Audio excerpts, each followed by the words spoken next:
Hello and welcome.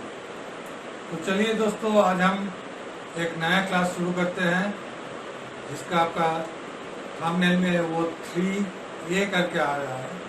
3A है आपका प्रयोगशाला में रसायन विज्ञान laboratory, fundamental chemistry in medical lab. इसमें हम कुछ जस्ट आपको टच करके जाएंगे, काहे कि ये सब बारे में आप पहले पढ़ चुके हैं। तो पहले है पीएच यानी पोटेंशियल हाइड्रोजन आयन कंसंट्रेशन। तो पीएच हम क्या जानते हैं, जिसका पीएच का वैल्यू 7.0 होती है उसको हम न्यूट्रल सॉल्यूशन बोलते हैं। उससे अगर कम होती है तो उसको एसिडिक, और उससे अगर ज़्यादा होता है तो उसको हम लोग एल्कालाइन बोलते हैं। पहले सॉल्यूशन किसको बोलते हैं, सॉल्यूट प्लस सॉल्यूट। यानी सॉल्यूट अगर आप शरबत बनाते हैं, जो चीनी अगर पानी में डालते हैं तो चीनी जो शुगर है वो हो गया सॉल्यूट और पानी हो गया सॉल्वेंट। तो नेक्स्ट है बफर सॉल्यूशन। पहले बफर का मतलब क्लियर कर लीजिए। बफर मतलब है कि पहला झटका सहने का जो ताकत, पहला झटका सहने का। जैसे आपका घर में मानिए कि महीना में 20 किलो गेहूँ लगता है, 20 किलो आटे लगते हैं। तो आपका जो पिताजी है तो पिताजी 20 किलो का जगह 22 किलो 25 किलो को ला के रखते हैं कि कोई मेहमान आ गया घर में, कोई कभी बंद हो गया, कभी अनअवेलेबल हो गया, तो ये हो गया बफर। देखिएगा रेल का डिब्बा का आगे पीछे, रेल डिब्बा का आगे पीछे 2 खंबा निकला हुआ रहता है, ये है बफर। काहे उसमें रहता है कि अगर रेल एक्सीडेंट हो गया तो ये बफर जो है वो उसको मिनिमाइज करेगा, उसको घटा देगा, उस झटके को घटा देगा। ठीक है, तो ये हो गया बफर। तो बफर सॉल्यूशन किसको बोल रहे हैं कि एट एनी गिवन टेम्परेचर, इसमें अहम है टेम्परेचर। एक ही तापमान में अगर कोई सॉल्यूशन जो कि अपना पीएच को रिटेन करता है, पीएच को बरकरार रखता है, किस तरीके से कि उसमें हम उसको बनाते हैं, थोड़ा एसिड और एल्कली का सोडियम या पोटेशियम सॉल्ट मिक्स कर देते हैं। क्योंकि कोई सॉल्यूशन है अगर वो बफर सॉल्यूशन है तो बफर सॉल्यूशन क्या है कि अगर उसमें हम दूसरा कोई एसिड या एल्कली उसमें ऐड करते हैं तो कुछ देर का झटका वो संभाल लेता है। इसको हम लोग बोलते हैं बफर सॉल्यूशन। इसको यूज लेबोरेटरी में काफ़ी होती है। इसके बाद है टाइट्रेशन। टाइट्रेशन के बारे में आप लोग सब जानते हैं, जूनियर क्लास में आप लोग किए हैं, 11-12 में खास करके। तो टाइट्रेशन में क्या होता है, क्वांटिटेटिव केमिकल एनालिसिस, यानी उसको जो क्वांटिफिकेशन करते हैं कोई केमिकल का कि वो केमिकल का कंसंट्रेशन कितना है ऑफ ए आइडेंटिफाइड एनालाइट। कोई भी एनालाइट का केमिकल कंसंट्रेशन कितना है, इसको नापने के लिए हम टाइट्रेशन करते हैं। इसमें हमको कई तरह का इंडिकेटर यूज करते हैं, methyl rate, फेनोक्सिलिन, litmus, bromothymol blue, इस तरह का कुछ इंडिकेटर यूज करते हैं। तो टाइट्रेशन का इतना ही बार हम करते हैं, पहले करते थे। अभी लैब में आपको इसको खास आपको दरकार नहीं पड़ेगा। काहे दरकार नहीं पड़ेगा कि अभी सब कुछ आता है किट का रूप में। किट, ये किट हम लोग हर एक बात सुनते हैं, kit, what is kit. Kit देखिए, जो क्रिकेटर मैदान में उतारता तो एक शहर से दूसरे शहर में खेलने जा रहा तो विराट कोहली के साथ में एक किट रहती है। वो किट क्या है कि उसका उनका जो पैड, ग्लव्स, अपना पैड, ग्लव्स, बैट, खास करके बैट, एब्डोमेन गार्ड, हेलमेट वगैरह जो है वो भी एक किट, मतलब सब एक ही जगह समा हुआ है। अगर आप एक मोबाइल खरीदते हैं तो मोबाइल में क्या रहती है, एक डब्बा, डब्बा के अंदर एक मोबाइल, मोबाइल के साथ कोई कंपनी आपको बैक कवर, कोई स्क्रीन गार्ड प्रोवाइड कर रहा है, कोई उसमें जरूर आपका चार्जर प्रोवाइड कर रहा है, उसमें कहीं कहीं आपका अपने कंपनी का भी आपको हेडफोन भी प्रोवाइड कर रहा है। तो ये समूचा मिला के वो जो मोबाइल का डब्बा खरीदते हैं वो डब्बा को किट, अब उसमें सब चीज समा हुआ रहता है। इसको इसलिए तो हम लोगों का अभी सब कुछ आ गया, रिएजेंट किट आ गई। तो रिएजेंट किट जैसे आप गए हैं कोई बाजार में कि हमको एक तो हम प्लाज्मा ग्लूकोज टेस्ट करेंगे, प्लाज्मा ग्लूकोज टेस्ट करेंगे, इसका किट दीजिए, तो इसका रिएजेंट दीजिए। आप सिंपल बोले हैं कि हमको रिएजेंट दीजिए, यानी केमिकल दीजिए जिससे हम एनालिसिस करेंगे। तो दुकानदार ने आपको सीधा एक किट थमा दिया। किट में क्या है, या तो रिएजेंट 1 और रिएजेंट 2 है, दोनों है, या एक ही रिएजेंट है, इसका साथ स्टैंडर्ड या कैलिब्रेटर कुछ भी है। ये जो समूचा जो कंपनी जो बेच रही है आपको, वो समूचा रिएजेंट 1, रिएजेंट 2, कैलिब्रेटर, स्टैंडर्ड वगैरह जो एक साथ पैक करके दिया, ये हो गया किट। ये किट आप लोग अभी अभी सुने होंगे कि जो कोरोना वायरस का टेस्ट चल रहा है कि किट, कहीं किट है कहीं किट नहीं है, कहीं kit up to the mark नहीं है, इस तरह का ये होती है किट। तो जब से ये किट का कंसेप्ट आ गया, तब से ये टाइट्रेशन करना, ये सब जो केमिस्ट्री लैब का जो बेसिक थिंग्स है, इसको हम लोग अवॉइड करते हैं, मतलब करने का दरकार नहीं पड़ता है, उसको अब जरूरतमंद नहीं रह गया अभी। तो इसको हम लोग अभी सब किट का बुक में मिल जाता है। तो अभी नेक्स्ट आ रहा है आपका ये स्ट्रेंथ ऑफ ए सॉल्यूशन। तो what is strength of A solution, यानी कोई सॉल्यूशन का स्ट्रेंथ क्या हो।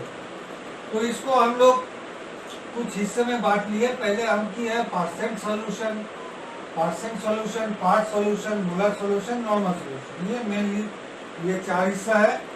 तो पार्ट सॉल्यूशन में क्या कर रहे हैं, देखिए आप कुछ भी मार्केट में या खाने का या कॉस्मेटिक प्रोडक्ट्स खरीदने जाते हैं, तो उसमें आपका समूचा दिया हुआ रहता है कि इसमें क्या क्या मिश्रण है, इसमें क्या क्या मिलाया गया, उसमें लिखा हुआ रहता है। कोई लिख दिया कि 25 ग्राम ये चीज है, ये चीज W/V का मात्रा है, 2.0 ग्राम है, V सब्सटेंस है जो कि V का V मात्रा में। तो ये सब हम लोग अवॉइड कर देते हैं, WV, VV सब छोड़ देते हैं, इसको हम लोग मायने नहीं रखते हम लोगों के पास, जनरल पीपल के पास। किंतु लेकिन लेबोरेटरी पर्सनल के पास इसका बहुत महत्व है। क्या महत्व है कि जब आपको बता रहा है कि W/W, इसका मतलब है वेट बाय वेट, वेट बटा वेट। जब आपको हम बता रहे हैं कि W/V, तो हो गया वेट बटा वॉल्यूम। जब आपको हम बता रहे हैं V/V, तब हो गया वॉल्यूम बटा वॉल्यूम, वॉल्यूम बटा वॉल्यूम। ये हो गया इसका मतलब। आप देखिए एक ही एग्जाम्पल के लेकर हम चलते हैं। मानिए कि आपको बोला है कि 25% H2SO4 सल्फ्यूरिक एसिड का आपको W/W का स्ट्रेंथ में एक सॉल्यूशन बनाना है। तो इसमें हमको क्या करना है कि वजन बटा वजन। तब क्या हुआ कि 25 ग्राम सल्फ्यूरिक एसिड ले लिए हम, और इसको साथ मिलाना क्या है, डिस्टिल वाटर मिलाना है, इसको डाइल्यूट करना है। तो डाइल्यूट कितना में करना है कि इसका साथ हम 75 ग्राम डिस्टिल वाटर ले, 75 ग्राम डिस्टिल वाटर लिए, 25 ग्राम सल्फ्यूरिक एसिड लिए, 75 ग्राम डिस्टिल वाटर लिए। अब 25 gram sulphuric acid does not mean that 25 ml है, लेकिन 75 ग्राम डिस्टिल वाटर का मतलब 75 है ml एक्यूरेटली है, लेकिन इसका मतलब ये नहीं है। इसका क्या है कि weight is equal to volume by specific gravity, यानी वजन हम उसी को बोलते हैं जो वॉल्यूम को स्पेसिफिक ग्रेविटी से डिवाइड करने पर हमको उसका वजन मिलता है।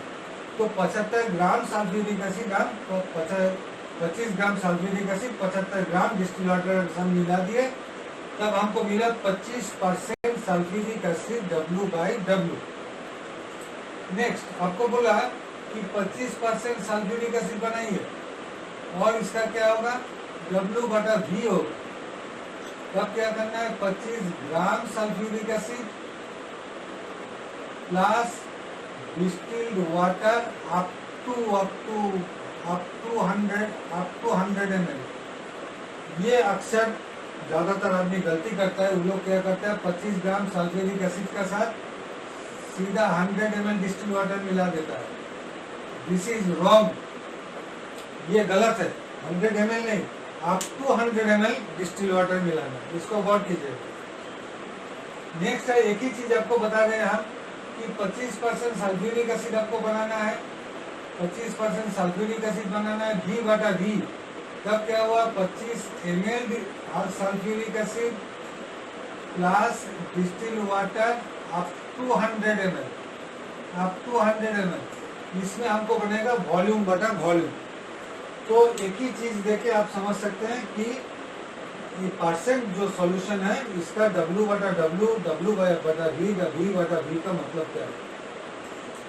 इसके बाद है और एक आपको जानना जरूरी है, ये आपको अक्सर बनाने होगा। मानिए कि अभी ये जो कोरोना का चर्चा चला हुआ है, आप सोचिए कि हम घर में सैनिटाइजर बनाएंगे, बहुत बढ़िया बात है। तो हम बनाएंगे कैसे? कि सैनिटाइजर जो हम बनाएंगे, तो सैनिटाइजर में हमको कहा जा रहा है कि आप मोटा मोटी 70 to 75% आप अल्कोहल लीजिए और इसका साथ आप 1% ग्लिसरीन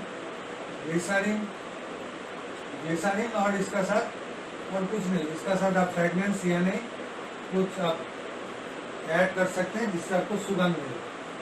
तो खैर हम मानिए कि 70% अल्कोहल बनाना है। तो 70% अल्कोहल बनाने के लिए हमको क्या है कि बाजार गए हम, बाजार से हम एक अभी आइसोप्रोपाइल अल्कोहल मिलता है, अभी इथाइल अल्कोहल नहीं मिलता है। बहुत आदमी पी ले रहा था, इसलिए ये आइसोप्रोपाइल अल्कोहल का रूप में अभी बाजार में मिलता है। ये बाजार में ये आइसोप्रोपाइल अल्कोहल लीजिएगा तो ये अल्कोहल का कुछ स्ट्रेंथ नहीं आपको लिखा हुआ है। Commonly it is suppose to be that ये 100% है।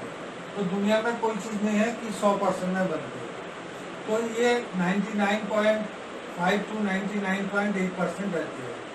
तो इसको राउंडिंग ऑफ करने से 100% होता है। तो आप पकड़ लीजिए 100% है। अब इसको आप 70% बनाए। क्या करना है आपको कि ये सिंपल फॉर्मूला हम ऐड करते हैं, C1V1 is equal to C2V2। C का मतलब है कॉन्सेंट्रेशन यानी स्ट्रेंथ,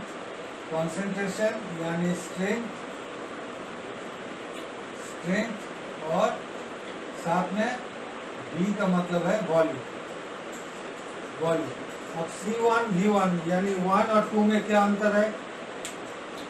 1 है आपका स्टॉक सॉल्यूशन, मतलब जिससे आप बनाने जा रहे हो वो है स्टॉक सॉल्यूशन, और जो आपका फाइनल रिक्वायरमेंट है, जो आप बनाने जा रहे हैं, जो बनेगा वो होगा आपको वर्किंग सॉल्यूशन।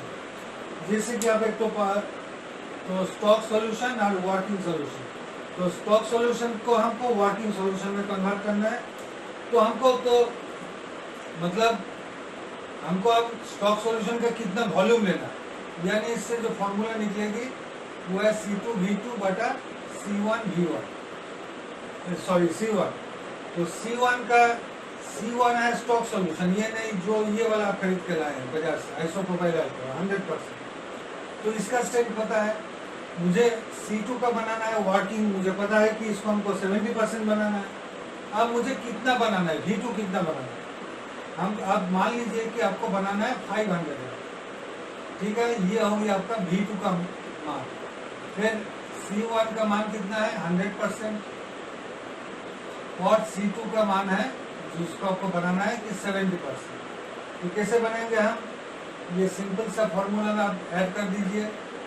जो C2 का मात्रा है वो 70% आपको बनाना है। फिर V2 का मतलब आपका फाइनल रिक्वायरमेंट कितना है? 500 ml का है। फिर आपका जो C1 का मात्रा है वो 100% है।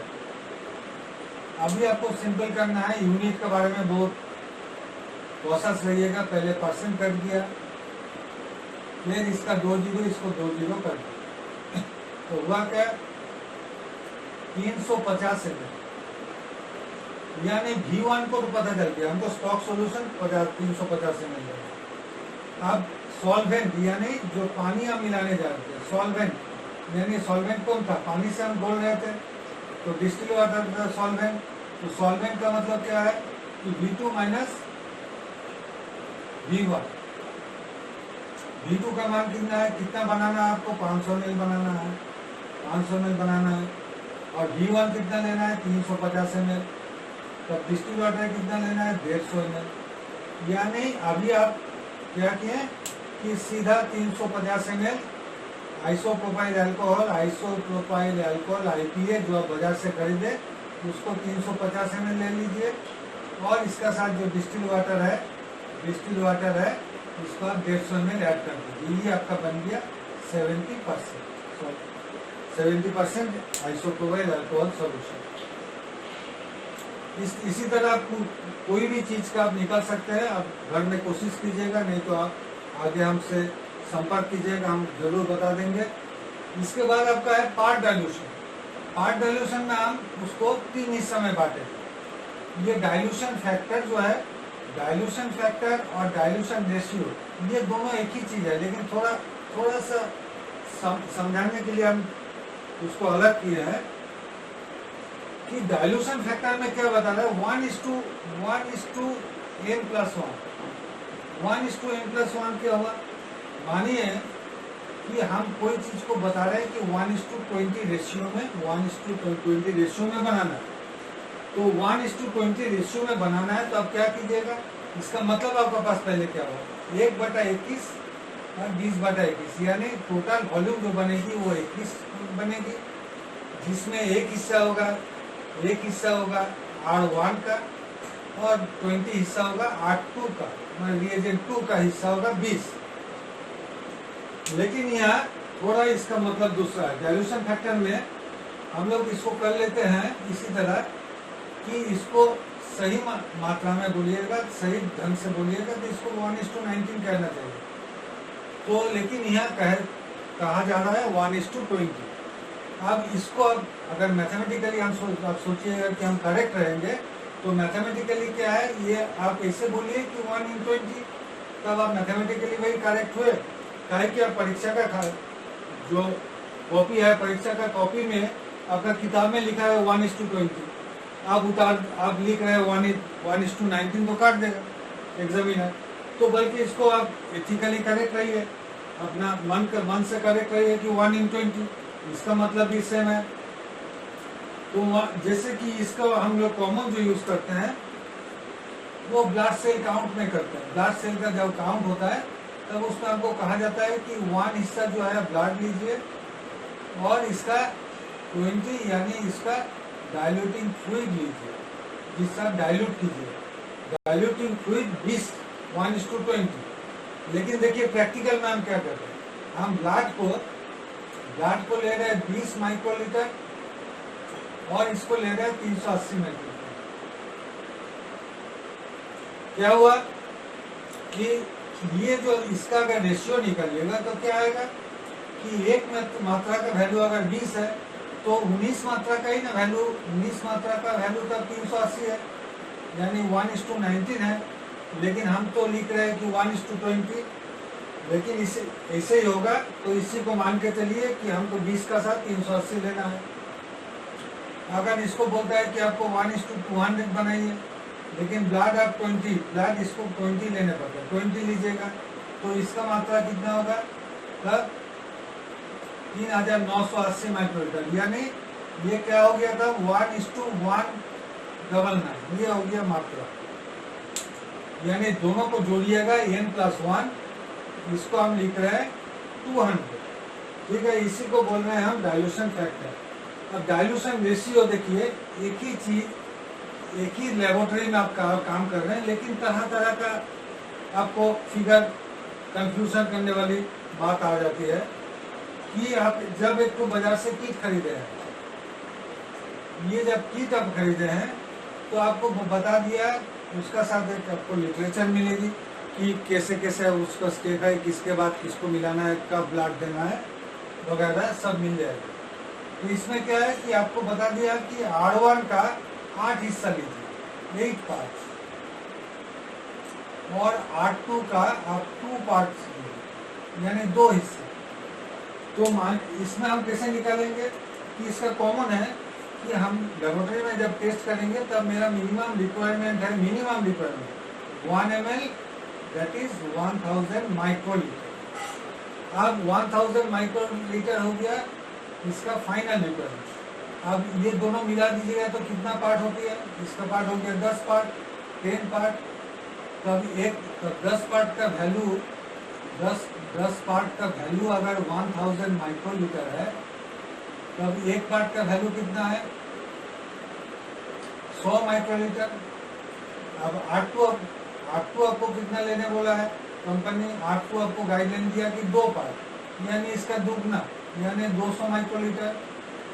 और R1 लेने बोला है इसका 8 हिस्सा, 8 गुना, इसका 4 गुना, यानी 8 हिस्सा लेने बोला है, तो एक पार्ट का मतलब 100, तो 8 पार्ट का मतलब 800 माइक्रोलीटर। तो दोनों को जोड़िएगा तो देखिए 1000 माइक्रोलीटर। तो इसी तरह से देखिए एक ही बात है, तो यहाँ पर यह पार्ट में कहा गया, तो पार्ट में जब कहा गया तब ये बात क्लियर हो गई कि हमको पार्ट में तो 8 पार्ट लेना है, कहाँ 2 पार्ट लेना है। तो ये तो बात चलिए आप जो सीखे हैं उसी का मुताबिक है।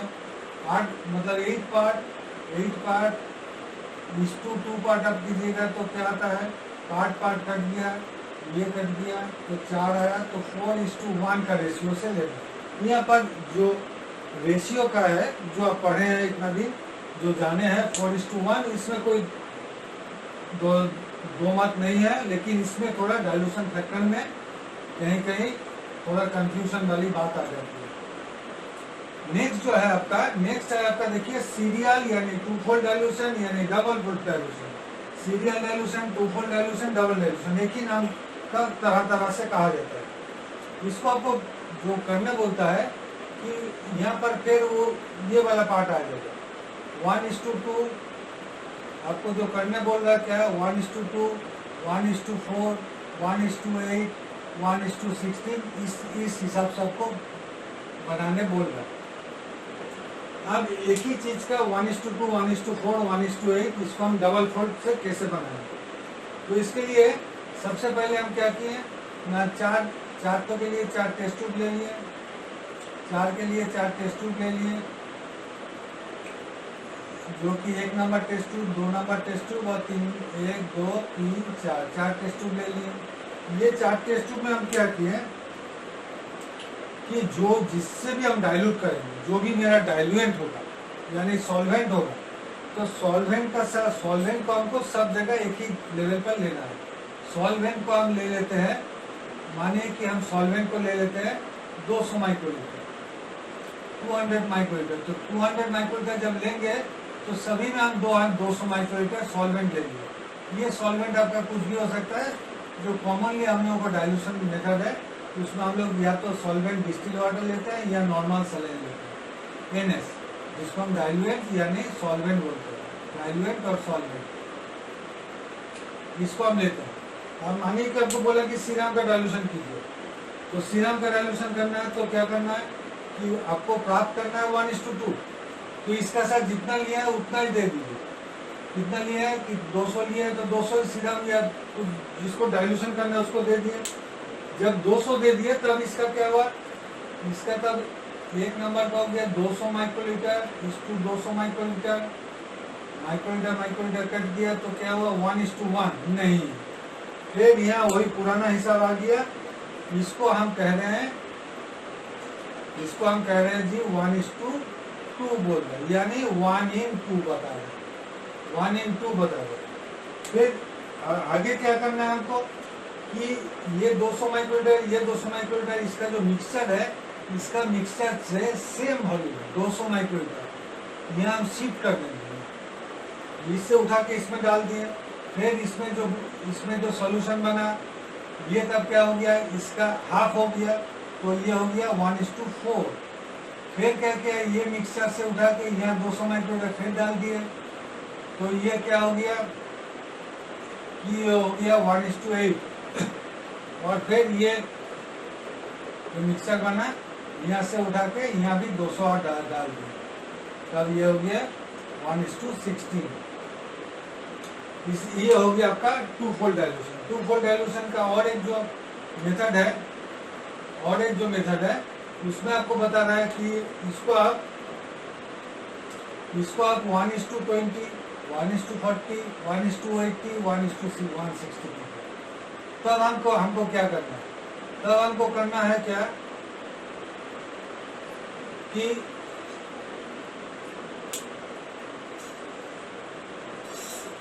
मान लीजिए कि ये जो पहला में जो डाइल्यूएंट हम लेंगे वो 1.9 ml यानी 1900 माइक्रोलीटर ले लिए, और बाकी हिस्सा में हम लिए हैं 1000 माइक्रोलीटर यानी 1 ml करके ले लिए। ये 1000 माइक्रोलीटर करके ले लिए यानी 1 ml, ये भी 1000 ले लिए यानी 1 ml हो गया। पहला में 1900, फिर बाकी जितना भी करना है 20, 40, 80, 160, 320, 640, 1280 जो भी करना है तो उसी हिसाब से सब में 1000 दे दो। अब इसमें जिसको डाइल्यूट करना है, खास करके सीरम या प्लाज्मा को हम लोग डाइल्यूट करते हैं, तो इसका साथ हम ऐड कर रहे हैं क्या 0.1 ml हम ऐड कर रहे हैं। 0.1 ml का मतलब है 100 माइक्रोलीटर। ये 100 माइक्रोलीटर हम ऐड कर दिए।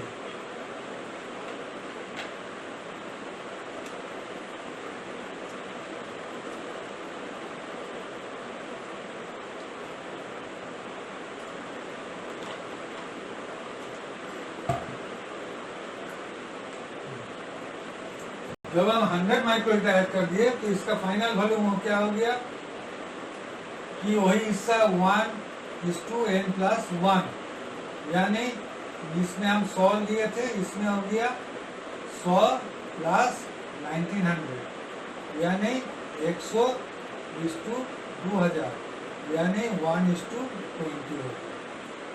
ठीक है। तो इसके बाद क्या किए, अभी जो यहाँ से उठाएंगे, अभी हम जितना अभी, लेकिन इसमें चूंकि इसमें 1000 करके है, इसमें अभी हम 1000 करके उठाएंगे, 1000 माइक्रोलीटर करके हम शिफ्ट करेंगे। यानी 1 नंबर से 2 नंबर में 1000, फिर मिक्सचर बना लिए, फिर 2 नंबर से 3 नंबर में 1000, फिर मिक्सचर बना लिए, फिर 3 नंबर से 4 नंबर में 1000, इसी तरह चलते जाएगा। फिर इसको फाइनल जो है, फाइनल को फेंक भी सकते हैं, रहने भी दे सकते हैं, कोई एतराज नहीं है। तो इसमें अभी क्या हो गया, इसमें अभी डबल होते थे।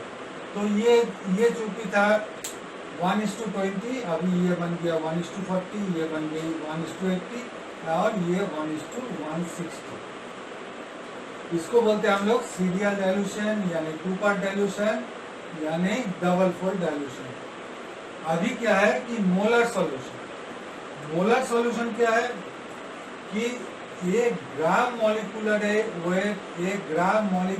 वेट ऑफ ए सब्सटेंस, कोई भी पदार्थ का 1 ग्राम मॉलिक्यूलर वेट का साथ अगर हम 1 लीटर यानी 1000 ml डिस्टिल वाटर मिला देते हैं तो उसका जो सॉल्यूशन बनती है उसको हम बोलते हैं 1 मोलर सॉल्यूशन। जैसे कि देख लीजिए कि मानिए कि सोडियम कार्बोनेट है Na2CO3।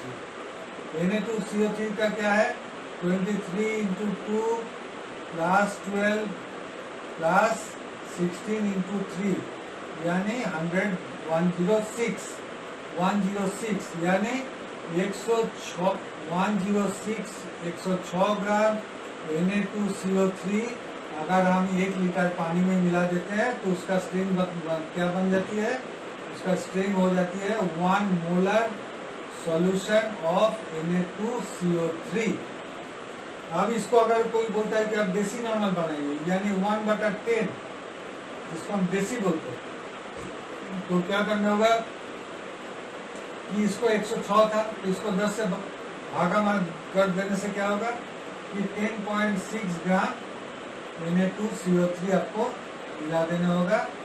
Na2CO3 अगर आप 1000 ml में मिला देते हैं तो बन जाती है 1 डेसी नॉर्मल सॉल्यूशन, 1 डेसी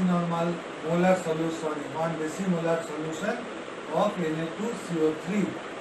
उसी तरह क्या है कि नेक्स्ट है आपका, देखिए नॉर्मल सॉल्यूशन। नॉर्मल सॉल्यूशन में क्या बोल रहा है कि 1 ग्राम मॉलिक्यूलर वेट नहीं, अभी आ गया 1 gram equivalent weight. Equivalent weight क्या है, इक्विवेलेंट वेट है क्या मॉलिक्यूलर वेट बाटा वैलेंसी, इसको हम लोग बोलते हैं 1 इक्विवेलेंट वेट। तब अभी क्या बोल रहा है कि अभी बता रहा है कि 1 ग्राम इक्विवेलेंट वेट आप 1 लीटर पानी में मिला देते हैं तो वो बन जाती है आपका 1 नॉर्मल सॉल्यूशन। तो अभी जो सोडियम कार्बोनेट है इसका इक्विवेलेंट वेट कितना है, सोडियम 2 तो है, यानी 2 से भागा कीजिएगा तो ये हो गया 53।